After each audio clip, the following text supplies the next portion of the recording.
What's up with it? We in the man cave again with it. It's the armchair All America T Lee. Welcome back. We on another episode tonight. I'm giving my Colorado Nebraska preview. It's a big game. Fox is gonna be there. It's the big noon kickoff game, so 11 a.m. Central Standard Time on Fox, live from Boulder. It's Colorado's home opener. I think the game sold out, like the single tickets, some crazy figure when they beat TCU, like the game sold out in a matter of minutes. So it's a big deal, and I think after last week's upset win for Colorado over TCU, I think everybody in the country, the entire college football world, is excited to see Dion and his kids' follow up act for that.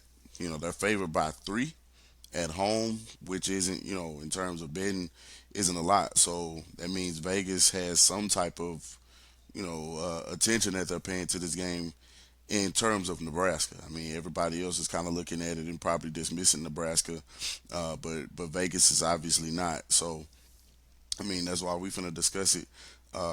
Just real quick, you gonna see the glare from the light in my glasses.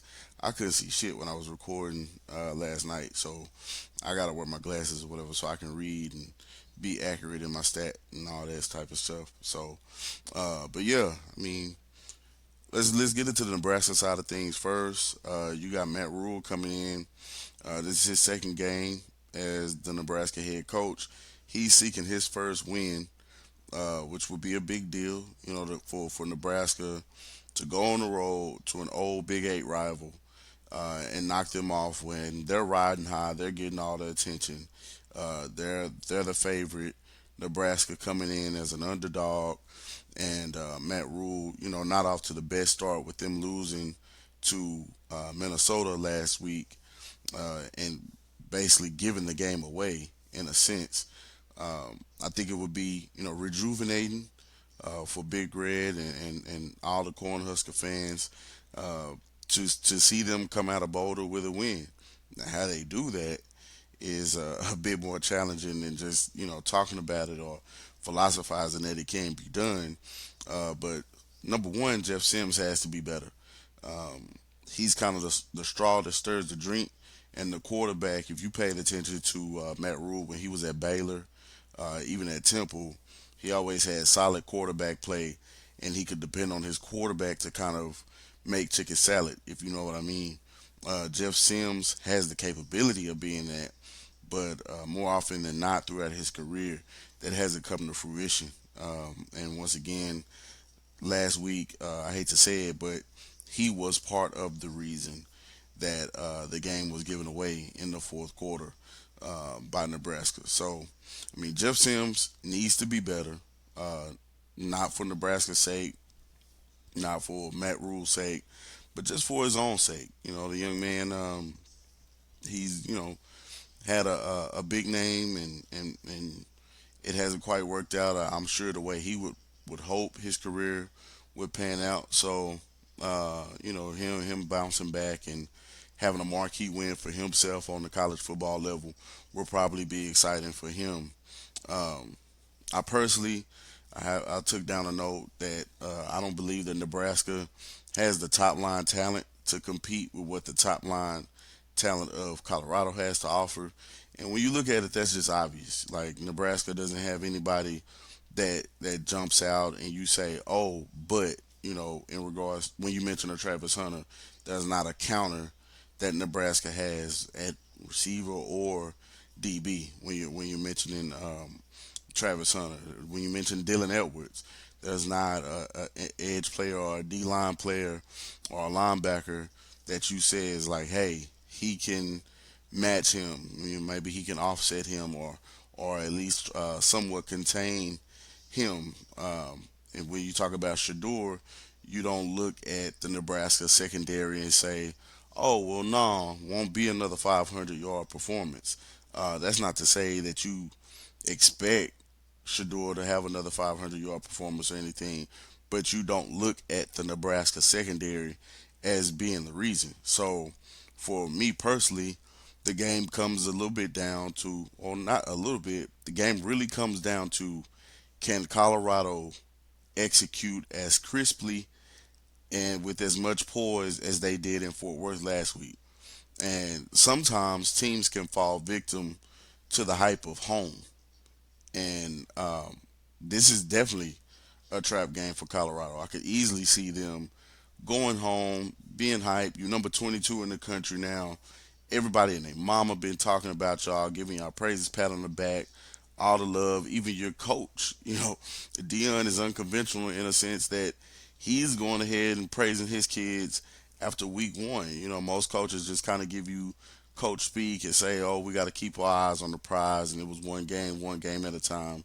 Dion not doing that. He's empowering his kids to be confident and be proud of themselves and to receive all the attention and the accolades and the love and kind of grow their confidence and their belief in themselves from week to week. And I'm cool with it. I think it's a cool thing, but teams can fall victim to that if they don't have their mind right week to week. And that's definitely a possibility here with Colorado, home opener.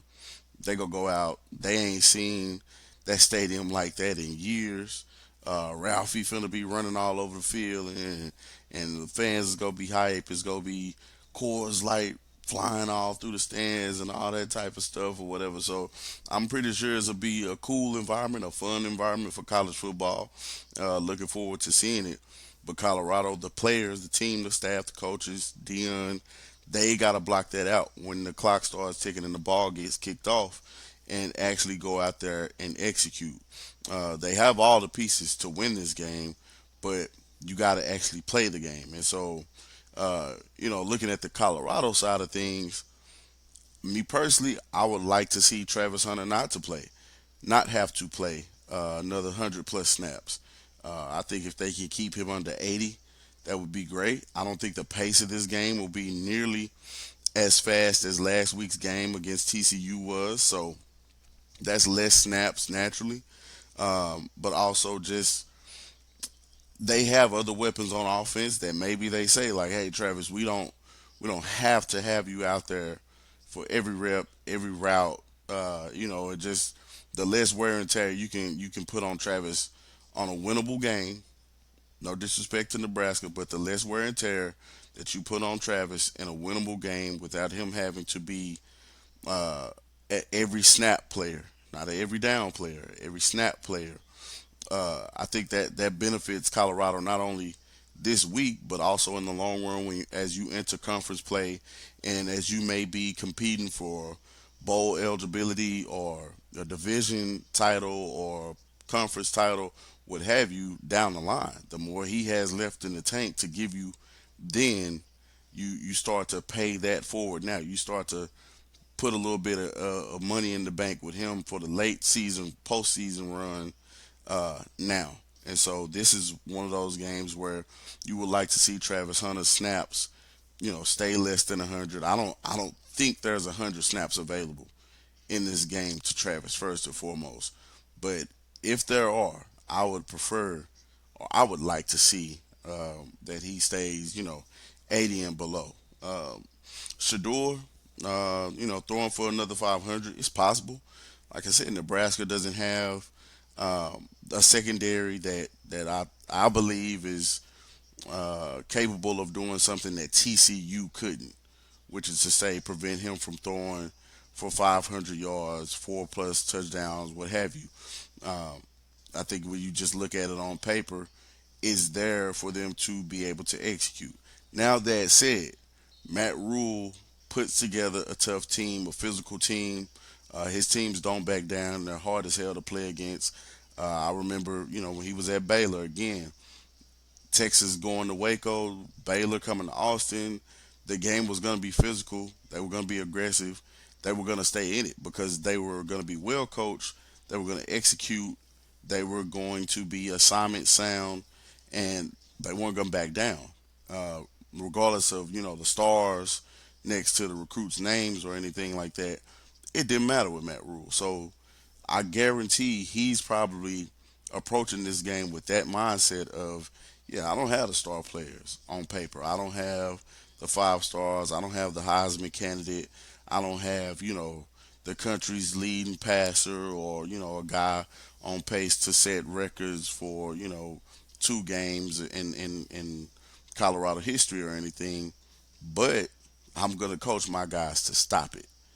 And so while I don't believe that on paper again that they're capable of preventing Shedeur from doing that, I don't see another 500-yard effort from Shedeur. And so I mean it'll be interesting to see what does Colorado look like without all the yardage through the air. Can they establish the line of scrimmage in the run game? I'd like to see what it looks like with Colorado establishing the line of scrimmage in the run game, and maybe that being the way that they focus their offense and get the ball moved down the field and everything. Is that something that they can do? Nebraska is a worthy opponent. It's not a situation where you sit there and you say, well, if they do run the ball, oh well, it was, I don't know, Troy or something like that.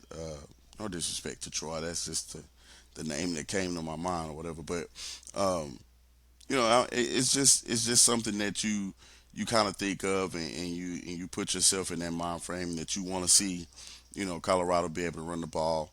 And also, can they stop the run? Nebraska's gonna come in there and try to run the ball, speed up the clock, take away snaps from that offense, keep that explosive offense off the field.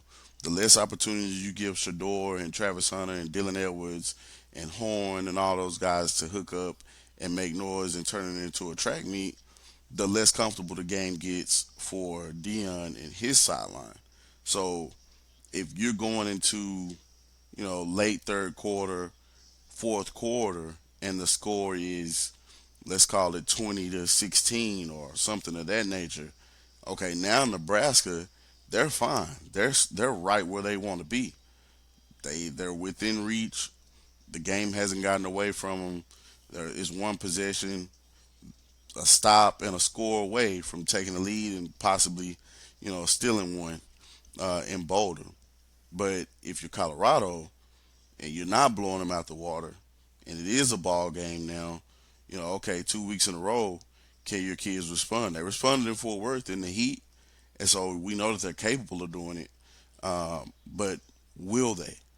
Will they is the question. So, I mean, all in all, just looking at it, I think it's an interesting game. I think we got a good slate of games this Saturday, and this is one that is going to be exciting to get the day started. We got the day started with Dion last week in Colorado. Like I said, watching the TCU game. So why not do it again? That's what I'll be doing. Looking at it, getting to the prediction now. If I had to give it a score, putting a score on it, I think I really do like this Colorado offense.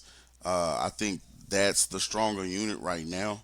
As talented and capable as Travis Hunter is, I do think there are some other pieces of that defense that you may be able to exploit. And I think you see teams experience their biggest leap from week one to week two. So, and that cuts both ways. Nebraska can make their biggest leap, and at the same time, Colorado can make their biggest leap. So, I'm gonna go with a score of Colorado 31, Nebraska 21. I think Colorado gets it done at home, and we continue to talk about the Colorado Buffaloes, and maybe they move up the rankings a little bit even further after this week. I think it is an entertaining game, though. I think it's a close game in the fourth quarter. Just ultimately, I think Shedeur, again, Dylan Edwards, Horn, Travis Hunter, one of those guys steps up and makes the difference in the fourth quarter, whether it be from a turnover or an explosive play or just a key critical first down being picked up. I think Colorado's guys are the guys making the plays that basically secure the win in the fourth quarter. So, again, give me the Buffs 31, Nebraska 21, and I think we have a good game. I did want to touch on some things that I kind of paid attention to with the shows like Undisputed and College Football Live and First Take and everything this week. just the response to Dion and how he's been since the win, and something that kind of dawned on me was how important it is for college football to have those larger than life personalities for the casual fan and the casual media to attach themselves to. First Take and Undisputed are casual media. They're not the likes of, a Josh Pate with Late Kick and, some of the other more regional or program centric college football coverage that, people like, I'm assuming you all and myself enjoy. So having a Dion for the national media to talk about to a national audience, it helps grow the game. It helps reintroduce America to college football in 2023. A lot of the audience maybe checked out when the BCS came around, or they just didn't like the playoff or something like that, or have gotten used to the assumption that it's Bama and Georgia and everybody else, or the SEC is running things, or the Big Ten is running things, or what have you. Um, Dion though is a breath of fresh air because now you got the entire country focusing on college football, but focusing on Colorado, and so that leads to, oh, okay, well, who is Colorado playing? And they're playing Nebraska. Now here I am talking about it on YouTube, and you all are tuning in to watch. And I think that's very good for the sport.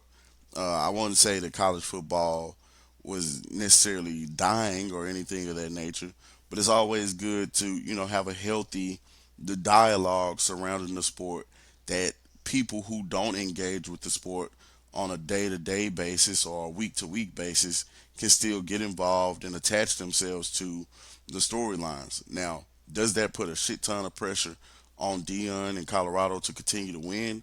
Absolutely. But I mean, that's what storylines are for. Is people follow them as long as they're relevant. So Dion and Colorado don't become irrelevant to people like us if they lose because we understand the context of what he's trying to do, what he's rebuilding from, what he's up against as far as his comfort schedule and all of those things and what he lacks on the roster and flaws and all that. But the casual fan just pays attention to wins and losses.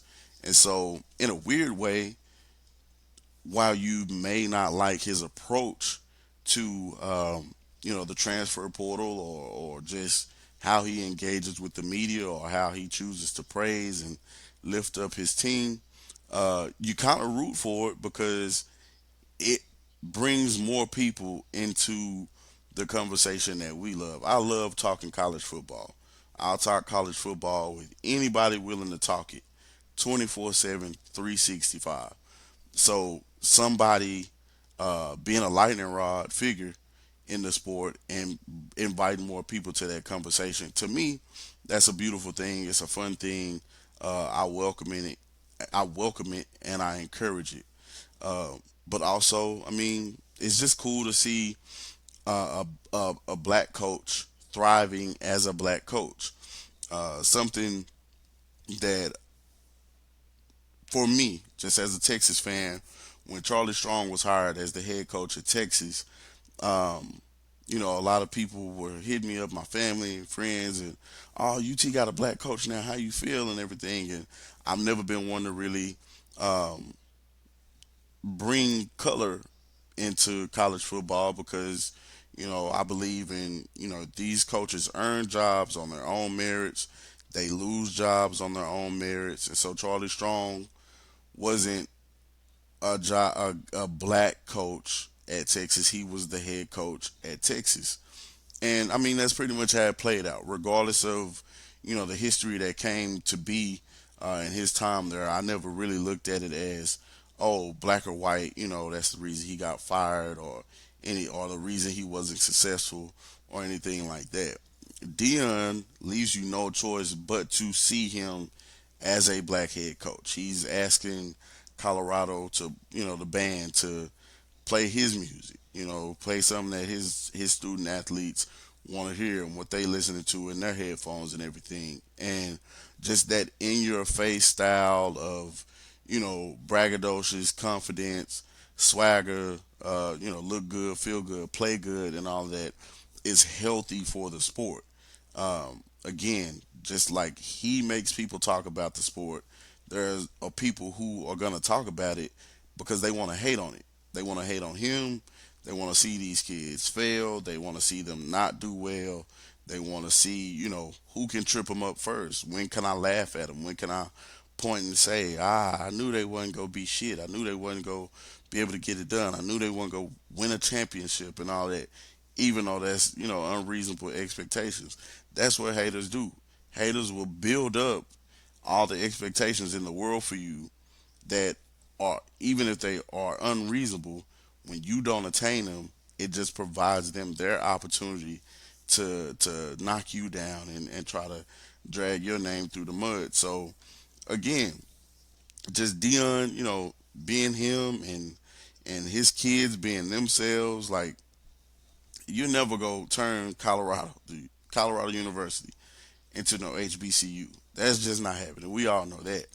But just seeing that culture being widely accepted and embraced, and our culture being widely accepted and embraced, and even learned about to a degree, is something that's a breath of fresh air in college football as well. College football is a sport that's been, owned by rich white men for a long time and run by rich white men for a long time, and it still is, and that's okay. That's not to call it say that these men are prejudiced or racist or anything. So please don't, take that from what I'm saying. It's nice just to see the inclusion of new cultures being ingrained into different programs at the D1 level, at the high D1 level. You talk about LSU's band playing neck and Florida State's band playing neck, and just hearing the swag surf in the stadiums and everything like that infusion of new cultures and blending and bringing people together is a very interesting thing, and it's an exciting thing, and it's an encouraging thing. Seeing the sport that I love, that I give so much of my time to, and so much of my personality is rooted in it. Be something that also accepts who I am when I leave my door and when I turn on my radio and when my kids dance and all that and the gritty and all that type of stuff, man. I love seeing it. I love seeing it. Not to say that it's something that we needed to be given or it needed to be seen or it needed to be done. College football is as pure as it gets in sports, in my opinion. So, the bands and the traditions and all that, those are things that I would never encourage anyone to disrespect or get rid of or shit on. But just adding to it, actually growing the game. That's important. You don't want to see college football go the way of Major League Baseball. You don't want to see it turn into something where it's some semblance of the NBA, where it just kind of seems like a soulless money grab type of situation. Like there's a lot of passion in this, and there's a lot of pageantry. There's a lot of skill. There's a lot of different storylines. There's a lot of different arguments and takes and everything. So, Dion being who he is has brought so much to the forefront and to the spotlight that you can't help but enjoy it. And I think overall, maybe inadvertently, unintentionally, he's growing the sport of college football. I know that's an interesting take. You could drop a comment and just kind of give your takes or your thoughts on it, and please be respectful and, like I said, be understanding of where I'm coming from when I make these statements and everything. But again, give me Colorado 31-21 over Nebraska. Uh, that's my preview and prediction for that game. I appreciate y'all locking in. Make sure you subscribe and turn on the alerts. Tell the people that you know. Tell a friend to tell a friend to tell a friend. Let's grow this channel. Keep building the community. and just enjoy our season, man. It's the Armchair All American. I'm T Lee. Appreciate y'all. Y'all stay locked.